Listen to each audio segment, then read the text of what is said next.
Imagine you have not eaten in 2 days. You know where the herd went.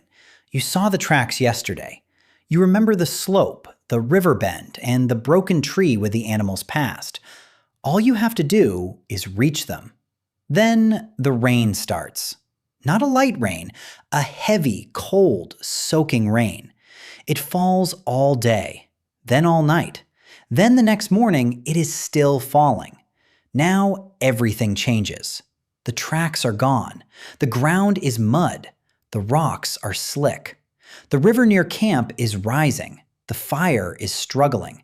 And if you twist an ankle while walking over wet ground, you may never make it back. For most of human history, rain was not just an inconvenience, it was a crisis. Today, rain often feels peaceful. You close the window, make something warm, sit on a couch, listen to the sound. Maybe you even fall asleep. But for ancient humans, that same sound could mean danger. Rain could bring cold, it could bring flooding. It could drive predators into the same shelters humans were using. It could erase animal tracks. It could stop hunting. It could ruin firewood. It could turn a safe landscape into a trap. So what did ancient humans do when it rained all day? They survived. And in surviving, they may have created some of the most important parts of human culture. The first priority was usually warmth. A wet human body loses heat quickly. Without modern clothing, waterproof boots, sealed houses, or central heating, staying dry mattered. A long, cold rain could become deadly. So ancient humans looked for shelter: caves, rock overhangs, dense trees, temporary huts, windbreaks made from branches, hides, grass, or bark. Shelter was not about comfort, it was about keeping the body alive. But shelter had risks too. A cave can protect you from rain, but it can also flood. A rock shelter near a river can become dangerous when water rises. A dry cave can also attract animals. Predators want shelter in a storm as much as humans do. So a rainy day may have compressed the whole world. Humans, prey animals, and predators all searching for the same dry places. That made the second priority even more important: fire. For ancient people, fire was not decoration. It was warmth, light, protection, a way to cook food, a way to dry wet materials, a center of the group, and possibly the difference between life and death. Keeping fire alive during heavy rain was a serious task. Before reliable firemaking became widespread, losing a fire could be terrifying. Some groups may have been able to start fire from scratch. Others may have depended on carrying embers from one place to another. A small coal could be protected in leaves, bark, ash, or fungus that smoldered slowly. That ember was not just a spark, it was survival being carried by hand.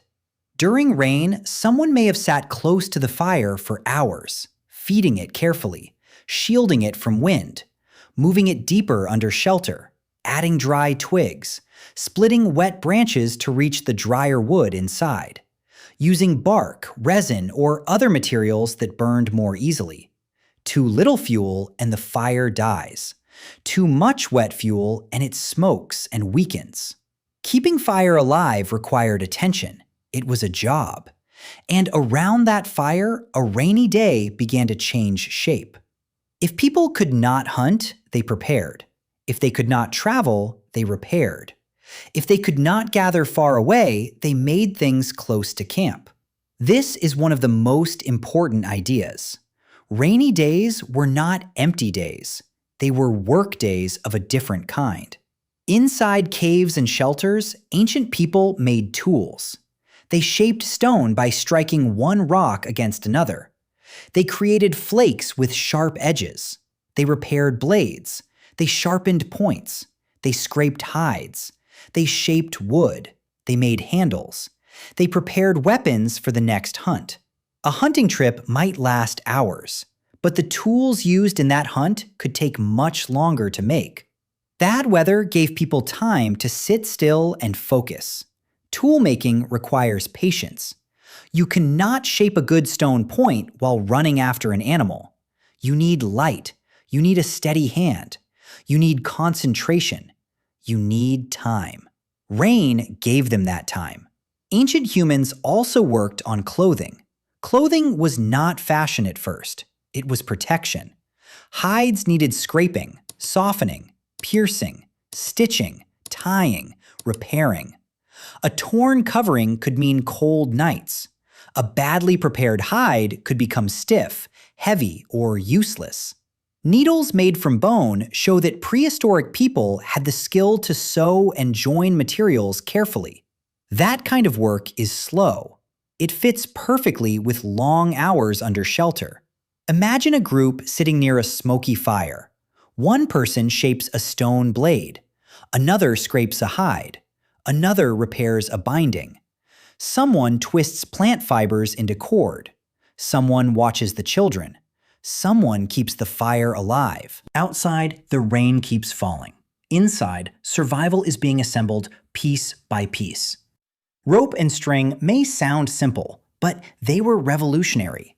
With cord, humans could tie tools to handles, make traps, carry bundles, repair shelters, create nets, bind clothing, hang food, build stronger structures. A world without string is much harder to organize. Making string from plant fibers, sinew, or bark takes time. You twist, you roll, you braid, you test, you start again. It is exactly the kind of work people could do when trapped by weather. The same is true for baskets, mats, and bedding. A dry sleeping place mattered. A layer of grass, leaves, rushes, or animal skins could separate the body from cold ground. Some ancient groups may have used plants that helped repel insects. They may have replaced bedding when it became dirty, damp, or infested.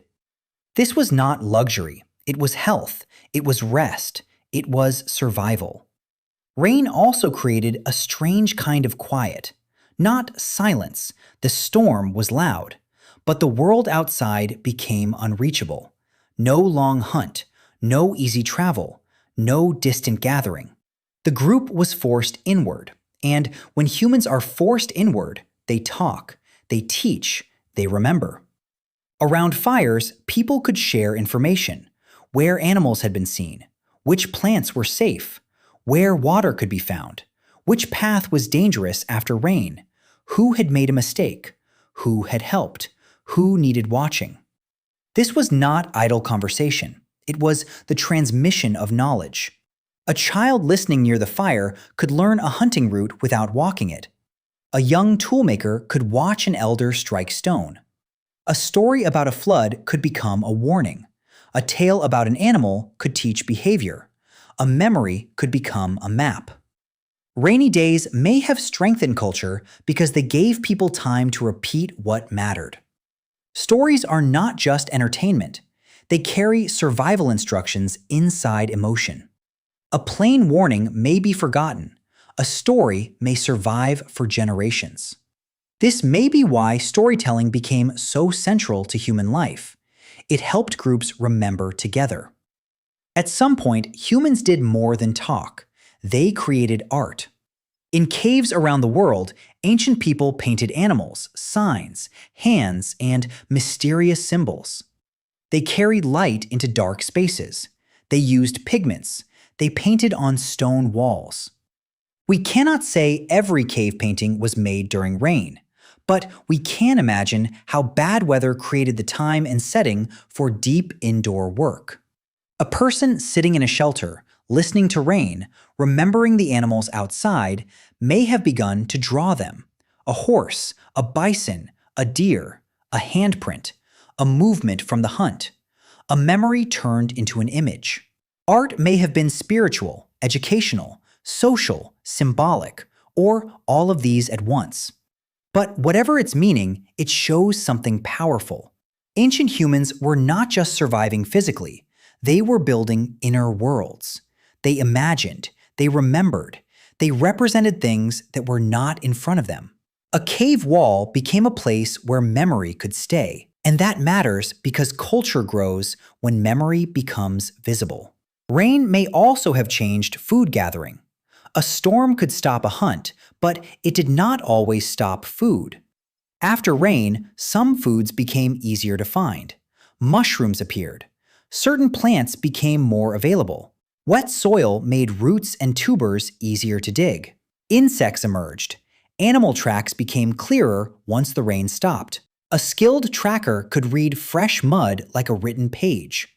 Which animal passed, how large it was, how fast it moved, how long ago it crossed. So the rain that trapped people one day could help them hunt the next. Ancient humans had to understand these rhythms. Rain was danger, but it was also water. It filled hollows in stone, fed plants, moved animals, softened ground, changed the behavior of the entire landscape. The groups that survived were the ones that noticed patterns. They knew where floods formed, which caves stayed dry, which trees gave better shelter, which wood still burned when damp, which animals moved after storms, which foods appeared after rain. Knowledge like that was not written down. It lived in people, and rainy days helped people pass it on. So what did ancient humans do when it rained all day? They protected the fire. They stayed warm. They watched the water. They repaired tools. They made weapons. They scraped hides. They sewed clothing. They twisted cord. They improved shelters. They prepared food. They taught children. They told stories. They painted memories. They waited. And then, when the rain finally stopped, they stepped outside into a changed world. The ground was soft. The tracks were fresh. The plants were wet. The rivers were louder. The hunt could begin again. But they were not the same as before the storm. Their tools were sharper. Their clothing was repaired. Their fire had survived. Their children had learned. Their stories had grown. Rain did not simply pause ancient life, it reshaped it. It created the forced stillness where humans could think, teach, repair, imagine, and prepare. Maybe that is one of the reasons we became who we are. Not only because we hunted under clear skies, but because when the sky closed, we gathered around fire and made something useful from waiting. For ancient humans, rain was not background noise. It was a test. And sometimes the storm outside became the reason the mind inside grew stronger.